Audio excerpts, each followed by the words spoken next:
ઠંડો પવન, વહેલી સવારનો એ સોનેરી તડકો અને રજાઈની હૂંફ. આ છે શિયાળો.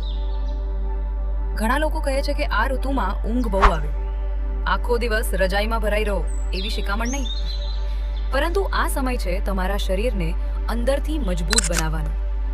કહેવામાં આવે છે કે શિયાળાનો ખોરાક આખા વર્ષની શક્તિ આપે છે. માટે જ મેથીનીના લાડુ, અડદિયા અને ગરમ ઉકાળો. જ્યારે તમે આ પૌષ્ટિક આહાર લો છો ત્યારે શરીરનું દરેક અંગ જાણે સ્મિત કરે છે.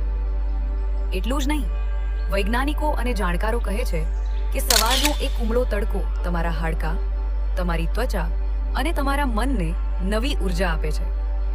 માત્ર 15 મિનિટનો તડકો પણ જાદુ કરી શકે છે. પણ યાદ રાખજો, તરસ ન લાગે તો પણ હૂંફાળું પાણી પીતા રહેજો, કારણ કે અંદરથી શરીર જો હાઇડ્રેટેડ હશે તો જ ચમક બહાર આવશે. એટલે જ તો શિયાળાને માત્ર ઠંડીની ઋતુ નહીં પણ સ્વાસ્થ્યનો ઉત્સવ કહેવામાં આવે છે.